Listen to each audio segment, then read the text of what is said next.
let's make this frame. Using your adjustable scribe, score a line 3 millimetres from the edge of the Meranti to mark the position of the frame edge. Then, using 40 millimetre nails, glue and nail the frame edge. Slide. Don't drive the nails all the way in, because we'll remove them once the glue is dry.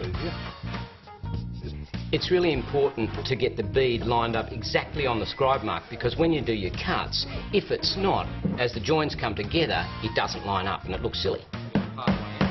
Wipe off the excess glue and then carefully set the saw stop to cut the long pieces of the frame. It's important when you're measuring to set the saw stop not to push the saw blade either way, because your 450mm measurement will be out. Keep it dead straight.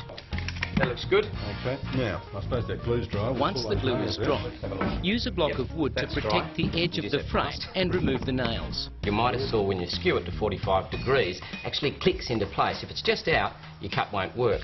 The other one is, when you're using a miter saw, push and pull gently. Don't hold it too tight, because you'll skew the saw and then your miter cut will have a new angle in it apart from the 45 degrees, so they won't fit together.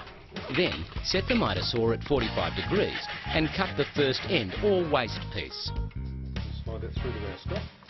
In making the picture frame, the inner bead must always face towards you when you make the cut. Okay, that's good. Now, I suppose we've got to cut them all from the same side, so we've got to do it. In doing this, you'll reverse the saw between cuts and end up with 3 triangular pieces of waste that make up the jig for your frame. Okay, so this is going to form the base of your jig. The 3 pieces of waste are pre-drilled, and then we check the baseboard for squareness and, using the frame as a guide, mount the 3 triangular pieces which will hold the frame in place while we drill and glue it. Very good. Right. Okay, so we just make sure that's nice and tight. Yep. Using a 5mm dowel bit, we drill the corners of the frame at 45 degrees. Put the dowels in place and hold them with a strong elastic band. Great. Next, the lacquer off. Push the dowel that way, so put a bit on that end. Yep. That's great. And we'll push that in and go through to the other side there. Let that slide a bit. Once this is done, the elastic bands can be drawn across the frame to hold it in place while the glue dries. Well, that's why we recommend the strong lacquer bands, but they are pretty flexible. Yeah. We'll do the other side now. This way, full length. Yes. Right. Yep. Was that dry? Yeah. I suppose now it's dry, we take the lacquers off. Once this is dry, the elastic bands are removed and we trim back the dowels. Yep. Very carefully.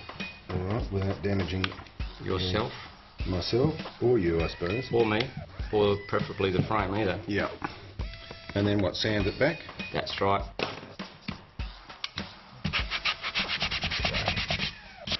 Good. Okay. Now all we have to do is cut the acrylic sheet.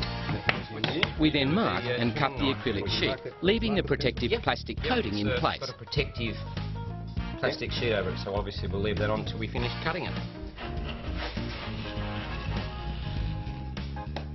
Good. Yeah, that should snap, you think? Yeah, and it snaps fairly easily. Oh, lovely. Your simple picture frame and jig is done. Like this.